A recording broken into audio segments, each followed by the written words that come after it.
أعوذ بالله من الشيطان الرجيم بسم الله الرحمن الرحيم يوم يجمع الله الرسل فيقول ماذا أجبتم قالوا لا علم لنا إنك أنت علام الغيوب. معزز حاضرین و ناظرین، السلام علیکم ورحمۃ اللہ وبرکاتہ. ماہ مبارک میں یہاں تک ہم پہنچ چکے تھے. 14 رکوع ہم نے مکمل کیے تھے سورۃ المائدہ کے. 2 رکوع اس کے باقی ہیں. یہاں سے آگے آج ہم کریں گے انشاءاللہ العزیز. آج کی نشست میں یہ 2 رکوع ہم کمپلیٹ کریں گے. اللہ سے دعا ہے کہ وہ ہم سب کو قرآن پاک سمجھنے کا شوق اور ذوق عطا فرمائے اور عمل کرنے کی ہم سب کو خلوص سے نیت کے ساتھ پختہ ارادہ کرنے کی بھی توفیق عطا فرمائے. یوم یجمع اللہ الرسل، اور یاد رکھو اس دن کو. اس کے معنی یہ پوشیدہ اس میں معنی اس میں معنی ہے. یہ الفاظ یہاں نہیں ہے لیکن اس میں پوشیدہ یہ معنی ہے کہ یاد رکھو اس دن کو. کس دن کو؟ یوم یجمع اللہ، جس دن جمع کرے گا اللہ تعالی الرسل، تمام رسولوں کو. فیقول، اور فرمائے گا ماذا اجبتم، کیا جواب ملا تمہیں. جب اپنی امتوں کے سامنے تم نے میرا پیغام رکھا تو انہوں نے کیا جواب دیا؟ قالوا، وہ کہیں گے لا علم لنا. تمام انبیاء کا جواب ہوگا لا علم لنا، ہمیں علم نہیں. حالانکہ آپ نے پڑھا، آپ پڑھتے بھی ہیں سورہ نوح میں، نوح علیہ السلام نے کہا کہ جب میں نے ان کے سامنے پیغام رکھا تو انہوں نے کیا کہا. وہ جواب آپ سب پڑھتے ہیں. لیکن جب معلوم ہے انہیں جواب کیا دیا امت نے، تو پھر یہاں کیوں یہ کہا گیا کہ ہمیں علم نہیں؟ تو مفسرین نے کہا ہے کہ دراصل اس کا ایک مطلب یہ ہے کہ تفصیل ہم نہیں جانتے. تو علام الغیوب ہے تو دلوں کے حال جانتا ہے حقیقی معنی میں. ایک تو یہ اس کا مطلب ہے. دوسرا یہ کہ جو ہمارے سامنے ہوا وہ تو ہم جانتے ہیں، لیکن ہمارے بعد ہماری امت نے کیا کیا اس سے ہم باخبر ہیں، اس سے ہم بے خبر ہیں. قالوا لا علم لنا، کہ ہمیں کوئی علم نہیں. انک انت علام الغیوب، بے شک آپ ہی ہیں غیب کے جاننے والے. اذ قال اللہ یا عیسیٰ، اور یاد کرو، اس چیز کو بھی یاد رکھنا ہے. یاد رکھو اس چیز کو بھی کہ اس دن ایسا کیا کیا جائے گا جب کہے گا اللہ تعالی یا عیسیٰ ابن مریم، اے عیسیٰ ابن مریم، اذکر نعمتی، یاد کر تو میری اس نعمت کو. یعنی ایک چیز تو پہلے وہ کہ تمام انبیاء سے پوچھا جائے گا. اب الگ الگ ایک ایک نبی سے بھی سوالات ہوں گے، اور یہاں صرف حضرت عیسیٰ علیہ السلام کا تذکرہ ہے.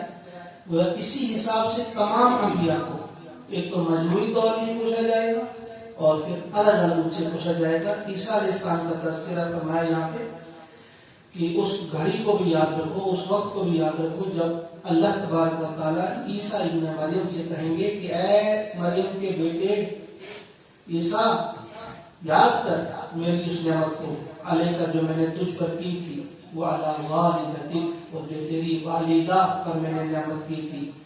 اذ ایدتک، جب میں نے تیری تائید کی، جب میں نے تیری مدد کی، بروح القدس، روح قدس پاک روح کے ذریعے، یعنی جبرائیل امین علیہ السلام کے ذریعے میں نے تیری مدد کی. اور یہ چیز بھی یاد رکھ، تکلم الناس، تو نے گفتگو کی، تو نے کلام کیا لوگوں سے، فی المہد، جب تم ماں کی گود میں تھے، وکہلا، اور جوانی کی عمر کو پہنچ کر بھی. 33 اور 40 سال کی بیچ والی عمر کو بھی کہلا کہتے ہیں، اور بہت سارے مفسرین کہتے ہیں کہلا سے مراد بڑھاپا ہے. یعنی یہ بھی یاد رکھو، یاد کرو ذرا، تم نے جب تم گہوارے میں تھے، جب تم ماں کی گود میں تھے، تب بھی تم نے لوگوں سے کلام کیا. اور جب تم بڑھاپے کو پہنچے، تو بڑھاپے کو تو عیسیٰ علیہ السلام پہنچے ہی نہیں تھے، جوانی میں ہی اٹھا لیا تھا اللہ نے.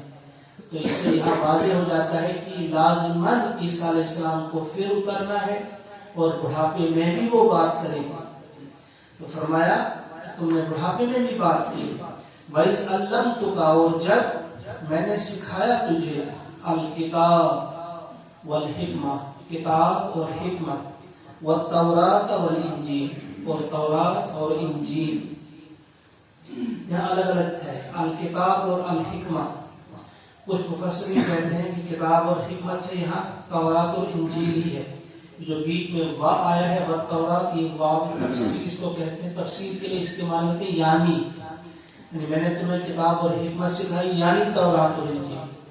لیکن بہت سارے مفسرین کہتے ہیں نہیں، اس کا مطلب ہے جہاں بھی قرآن پاک میں الکتاب اور الحکمہ آیا ہے اس سے مراد ہے قرآن اور سنت. تو فرمایا اللہ تعالیٰ نے کہ میں نے تجھے قرآن اور سنت سکھایا.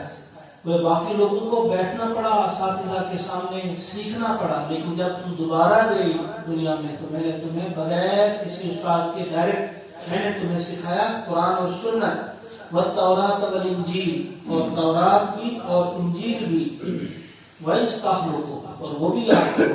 اپنی نعمتیں یاد دلا رہے ہیں. پہلے عیسیٰ علیہ السلام کا بھی سوال نہیں کیا، اور ہر نبی سے ایسے کیا جائے گا. ان سے پہلے کچھ نعمتیں یاد دلائے گا اللہ، پھر سوال کرے گا. اور وہ بھی یاد کرو ایسا کہ تم بناتے تھے من الطین، گارا مٹی کو کہتے ہیں گارے کو. جب تم تین سے تم گارے سے بناتے تھے کہیئۃ الطیر، پرندے کی طرح کی ایک چیز، یعنی پرندے کی طرح کی تم ایک چیز بناتے تھے. بِإِذْنِی میرے حکم سے. فتنفخ پھر تم پھونک مارتے تھے فیہا اس میں. فتکون پس وہ ہو جاتا تھا، وہ بن جاتا تھا. طیرا پرندہ. بِإِذْنِی میرے حکم سے. وَتُبْرِئُ الْأَكْمَحَ اور تم شفا دیتے تھے، تم ٹھیک کرتے تھے. اکمہ مادرزاد اندھوں کو، مادرزاد اندھا ہوتا تھا اسے بھی تم شفا دیتے تھے، روشنی آتی تھی اس کی، بینائی آتی تھی اس کی آنکھوں میں.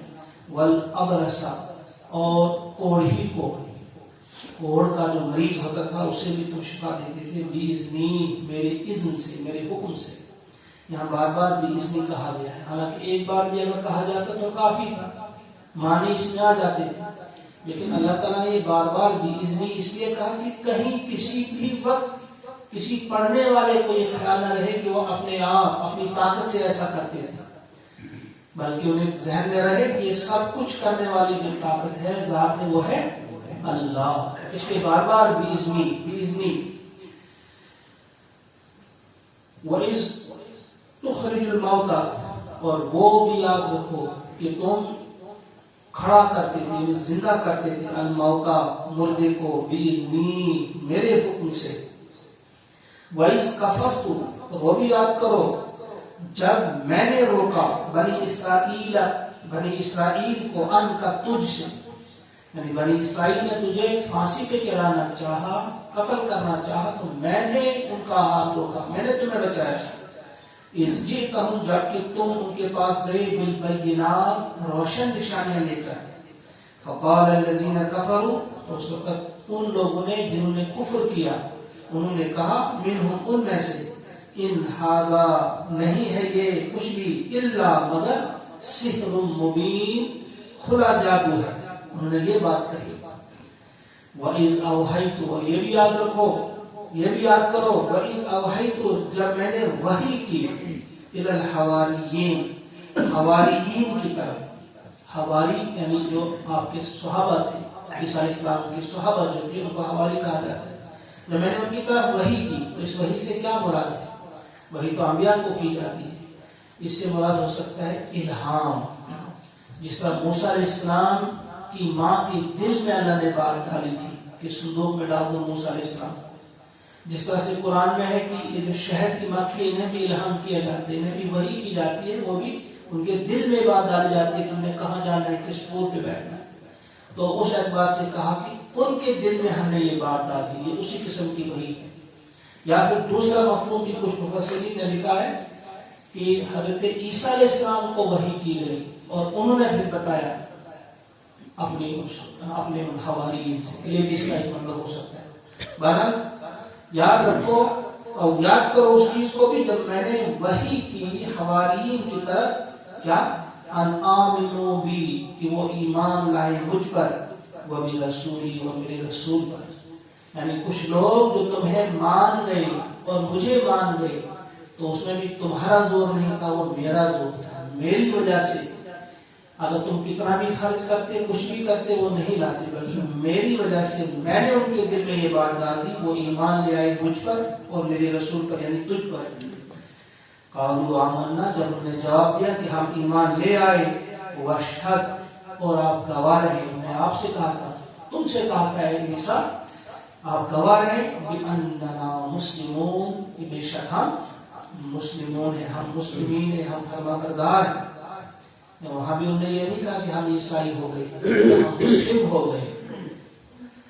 اِذْ قَالَ الْحَوَارِيُّونَ، اور وہ وقت بھی یاد کرو جب حواریوں نے کہا یا عیسیٰ ابن مریم، اے مریم کے بیٹے عیسیٰ، هل يستطيع ربك، کیا استطاعت رکھتا ہے تیرا رب ان ينزل علینا، کہ وہ نازل کرے ہم پر مائدۃ من السماء، آسمان سے دسترخوان۔ یعنی وہ وقت بھی یاد کرو جب حواریوں نے تو اس سے کہا تھا کہ کیا آپ کا رب دسترخوان نازل کر سکتا ہے آسمان سے۔ یہاں اسی یہ لفظ جو مائدہ آیا ہے اسی وجہ سے اس سورۃ کا نام مائدہ پڑا ہے، دسترخوان۔ قالت اتقوا اللہ، تو عیسیٰ علیہ السلام نے اس کو کہا تھا کہ اللہ کا تقوی اختیار کرو، ڈرو اللہ سے، ان کنتم مؤمنین، اگر تم مومن ہو۔ یعنی مومن ہو کر ایسی فرمائش، ایسی چیز، کیا تم ڈرتے نہیں؟ کیا تمہارے دل میں اللہ کا خوف نہیں کہ تم دسترخوان مانگتے ہو؟ دسترخوان سے یہاں مراد ہے خالی دسترخوان نہیں بلکہ اس پر کھانا بھی لگا ہوا ہے، کھانا لگا ہوا دسترخوان۔ قالوا، نے جواب دیا، نرید، کیا ایسا نہیں ہے جیسا آپ نے سمجھا، ہم ایسا نہیں کہتے کہ انہیں طاقت نہیں ہے، وہ تو علی کل شیء قدیر ہے۔ ہمارے کہنے کا مطلب کیا ہے؟ نرید، ہمارا ارادہ ہے، ہم چاہتے ہیں ان ناکل منہا، کہ ہم اس سے کھاتے، وتطمئن قلوبنا، اور ہمارے دل مطمئن ہو جاتے۔ وہ جس طرح ابراہیم علیہ السلام نے کہا تھا کہ پرندے تم کس طرح زندہ کرتے ہو مردہ کو، تو پھر انہوں نے کہا تھا کہ کیا تمہیں یقین نہیں ہے؟ تو نے کہا میرا شک ہے، ولیکن لیطمئن قلبی، لیکن میں اطمینان قلب چاہتا ہوں۔ پھر اس پرندے کے انہوں نے ٹکڑے کیے، پھر ان کو بلایا، وہ آگے۔ وہ اسی طرح نبی کا اطمینان قلب کے لیے ہم یہ چاہتے ہیں، وَنَعْلَمَ، اور ہم جانتے ہیں، اور تاکہ ہم جان جائیں، ان قد صدقتنا، کہ آپ نے ہم سے سچ فرمایا، وَنَكُونَ عَلَيْهَا، اور ہم ہو جائیں اس پر من الشاہدین، گواہوں میں سے، اور تاکہ ہم بھی اس بات کی گواہی دینے والے ہو جائیں۔ تو جب یہ جواب انہیں دیا تو عیسیٰ علیہ السلام نے کہا ہاں یہ تو پھر ٹھیک ہے۔ پھر انہوں نے دعا کی، قال عیسیٰ ابن مریم، پھر کہا عیسیٰ ابن مریم نے، اللہم، اے اللہ، ربنا، ہمارے رب، اے اللہ ہمارے رب، انزل علینا، نازل فرما ہم پر، مائدۃ من السماء، آسمان سے ایک دسترخوان، تکون لنا، جو ہو جائے، جو بن جائے ہمارے لیے، عیداً، عید، لأولنا، ہمارے اولین کے لیے، اگلوں کے لیے، وآخرین، اور پچھلوں کے لیے۔ یعنی تو ایک ایسا دسترخوان، کھانے سے لبریز، کھانے سے کھانا لگا ہوا دسترخوان ہم سے نازل فرما آسمان سے، جو ہمارے لیے، ہمارے اگلوں کے لیے، پچھلوں کے لیے عید ہو جائے، بار بار آنے والا دن ہو جائے، یعنی ایک جشن ہو جائے، بن جائے۔ وہ آیت امین کا آپ کی طرف سے وہ ایک آیت ہو، ایک نشانی بن جائے۔ وَرْزُقْنَا، اور ہمیں رزق عطا کر، روزی دے ہمیں، وَأَنْتَ خَيْرُ الرَّازِقِينَ، اور تو ہے بہترین رزق دینے والا۔ قال اللہ، اللہ تعالیٰ نے فرمایا، انی منزلھا، کہ میں نازل کرنے والا ہوں، اور میں اتاروں گا علیکم تم پر، مگر یاد رکھو، فَمَن يَكْفُرْ بعد، اس کے بعد اگر کسی نے کفر کیا، جس نے بھی کفر کیا، منکم تم میں سے، فَإِنِّي أُعَذِّبُهُ، تو میں اسے سزا دوں گا، عذاباً، ایسی سزا، ایسا عذاب، لا أُعَذِّبُهُ أَحَدًا مِنَ الْعَالَمِينَ، جس کو پورے جہان میں نے کسی کو نہ دیا، یعنی ایسی سخت سزا اسے دوں گا جیسی سزا کسی کو کبھی نہ دی، اور اس کے بعد بھی تم نے کفر کیا۔ وَإِذْ قَالَ اللَّهُ يَا عِيسَىٰ، اب سوال ہو رہا ہے عیسیٰ علیہ السلام سے، یہاں سے آخری رکوع شروع ہو رہا ہے آپ ان سے، لیکن یہاں یہ ذہن میں رہی بات کہ کیا وہ دسترخوان پھر نازل ہوا تھا؟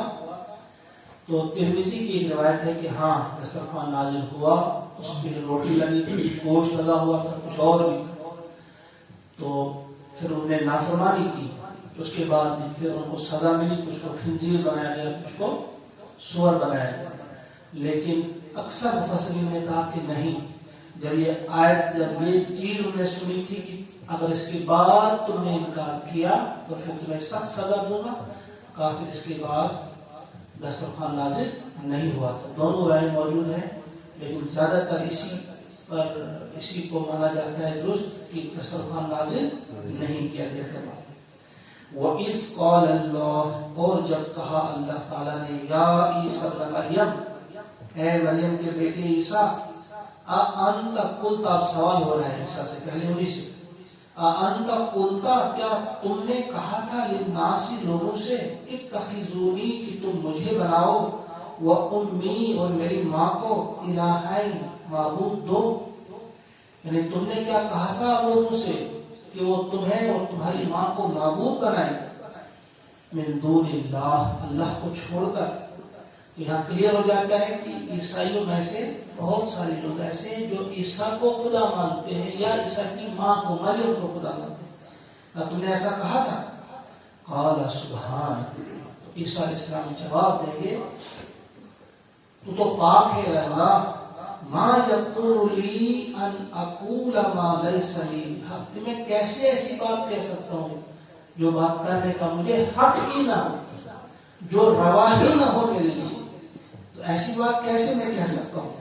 ان کنت قلتہ، اگر میں نے ایسا کہا ہوتا، فقط علمتہ، تو تجھے تو اس کا علم ہوتا، تجھے خبر ہوتی، تعلم، کیونکہ تو جانتا ہے، ما فی نفسی، جو کچھ میرے دل میں ہے تجھے اس کی خبر ہے، ولا اعلم ما فی نفسک، اور میں نہیں جانتا جو کچھ تیرے دل میں ہے، اس سے باخبر نہیں، انک انت علام الغیوب، بے شک تو ہی ہے غیب کا جاننے والا، چھپی ہوئی باتوں کو جاننے والا۔ ما قلت لہم، پہلے یہ بات تھی، اب جواب دیا، یہ ادب کا تقاضا تھا کہ آپ تو جانتے ہیں، اگر میں نے ایسا کہا ہوتا آپ کو علم ہوتا، اور اب جواب دیا، ما قلت لہم، میں نے ایسا، منظر اپنے سامنے لائے، کتنا بھیانک منظر ہوگا قیامت کا۔ یہ انبیاء کی بات ہوگی، نبیوں کی بات ہوگی کہ وہ بھی صاف جواب نہیں دے پائیں گے، وہ کہیں گے ہمیں معلوم نہیں، کہ کہیں بولتے بولتے کچھ غلط نہ نکل جائے، کہیں ہمیں معلوم نہیں، آپ جانتے ہیں۔ اب عیسیٰ علیہ السلام سے جب کہا تو پہلے بات یہی کہی کہ اگر میں نے ایسا کہا ہوتا تو آپ کو تو معلوم ہوتا، لیکن پھر لاسٹ میں آپ کہا ما قلت لہم، نہیں میں نے ایسا نہیں کہا، الا، ہاں میں نے کہا، کیا کہا، الا، سوائے، ما امرتنی بہ، جس کا تو نے مجھے حکم دیا، میں نے وہی بات کہی جو بات کہنے کی آپ نے مجھے نہ صرف اجازت بلکہ حکم دیا کہ یہ بات کہو، وہ کیا تھی، ان اعبدوا اللہ، کہ تم بندگی کرو اللہ کی، ربی، جو میرا رب ہے، وربکم، اور جو وربکم، اور تمہارا رب بھی ہے، وکنت علیہم شہیدا، اور میں تھا ان پر نگران، شہید گواہ کو کہتے ہیں، یہاں مراد ہے نگران، اور میں نگران تھا ان پر، ما دمت فیہم، جب تک میں ان میں رہا، تب تک تو میں ان پر نگران تھا، فلما توفیتنی، پھر جب تو نے مجھے پورا پورا اٹھا لیا، پھر جب تو نے مجھے پورا پورا اٹھا لیا، کنت انت الرقیب علیہم، پھر تو ہی ان پر نگران تھا، وانت علی کل شیء شہید، اور تو ہر چیز پر گواہ ہے، تو ہر چیز کا علم رکھتا ہے، باخبر ہے ہر چیز سے۔ اب ساتھ جب یہ جواب دیا، اب کلیئر ہو گیا اس السلام کے، اب ان کی نافرمان امتیوں کی اب کوئی بچنے کی گنجائش نہیں، جب یہ بتا دیا کہ میں نے یہ نہیں کہا، یہ انہی سے پوچھ، انہی کی غلطی ہے، لیکن آپ ان کا دل، انبیاء کا دل بہت نرم ہوتا ہے، اس میں محبت ہوتی ہے، آپ اس وقت وہ یہ بھی کہیں گے، ان تعذبہم، اگر آپ انہیں عذاب دیں گے، فإنہم عبادک، تو بے شک وہ تو آپ ہی کے بندے ہیں، تو تیرے ہی بندے ہیں، اگر تو انہیں عذاب دے تو تیرے ہی بندے ہیں۔ وَإِن تَغْفِرْ لَهُمْ، اور اگر تو انہیں بخش دے، معاف کر دے، فَإِنَّكَ أَنْتَ الْعَزِيزُ الْحَكِيمُ، بس بے شک تو العزیز، تو غالب ہے، الحکیم، تو الحکیم ہے۔ یہاں کافی بحث ہے اس چیز پر کہ چونکہ انہوں نے شرک کیا تھا تو مشرکین کے لیے کیسے مغفرت کی دعا کی نبی نے، جبکہ مشرکین کے لیے دعا کرنے کی اجازت نہیں۔ تو اس میں کلیئر جو بات کہی ہے مفسرین نے وہ یہی کہی ہے کہ اس میں ایک اصول بیان کیا ہے کہ اگر تو انہیں عذاب دے گا تو تیرے ہی بندے ہیں، اگر معاف کر دے گا گویا تجھے اختیار ہے، تو علی کل شیء قدیر ہے، تو فرما برداروں کو بھی عذاب دے سکتا ہے اور نافرمانوں کو بھی بخش سکتا ہے، تیرے تو اختیار میں ہے، لیکن تیرا کیونکہ جو قانون ہے اس قانون پر تو نے عمل کرنا ہی ہے، دوسرے لفظوں میں وہ تو کرنا ہی ہے تمہیں جو تیرا قانون ہے، لیکن یہ ساتھ میں بات کر دی کہ تیرا اختیار ہے، اگر تو چاہے تو کچھ بھی کر سکتا ہے۔ قال اللہ تعالیٰ فرمائے گا اس دن، ھذا، یہ یوم، یہ دن ہے، ینفع، فائدہ دیتا ہے، یہ وہ دن ہے جس دن فائدہ دیتا ہے الصادقین، سچوں کو، صدقہم، ان کی سچائی۔ اللہ تعالیٰ اس دن فرمائے گا یہ جو دن ہے اس دن سچوں کو ان کی سچائی نفع دیتی ہے۔ لہم جنات، ان کے لیے جنتیں ہیں، تجری من تحتها الانہار، جن کے نیچے نہریں بہ رہی ہوں گی، خالدین فیہا ابدا، جن میں وہ رہیں گے ہمیشہ ہمیشہ۔ رضی اللہ عنہم، راضی ہوا اللہ ان سے، ورضوا عنہ، اور وہ اللہ سے راضی ہوئے۔ ذالک الفوز العظیم، اور یہی ہے بڑی کامیابی۔ للہ ملک السماوات والارض، اللہ ہی کی ہے یا اللہ ہی کے لیے ہے بادشاہت آسمانوں اور زمین کی، وما فیہن، اور جو کچھ ان کے درمیان ہے، ساری بادشاہت جو اللہ ہی کی ہے، ہر جگہ کا، ہر چیز پر اس کی چھائی ہوئی ہے حکمرانی، بادشاہت اسی کی ہے۔ وَهُوَ عَلَىٰ كُلِّ شَيْءٍ قَدِيرٌ، اور وہ ہے ہر چیز پر قادر، ہر چیز پر قدرت رکھنے والا۔ اللہ کے فضل و احسان سے سورۃ المائدہ مکمل ہوئی۔ اللہ تعالیٰ سے دعا ہے کہ ہم سب کو اس سورت پر پھر سے بار بار غور کرنے کی توفیق عطا فرمائے اور عمل کی بھی ہم سب کو توفیق عطا فرمائے۔ ربنا تقبل منا انك انت السميع العليم وتب علينا انك انت التواب الرحيم، وصلى الله وسلم على سيدنا ومولانا محمد وآله وصحبه اجمعين برحمتك يا ارحم الراحمين۔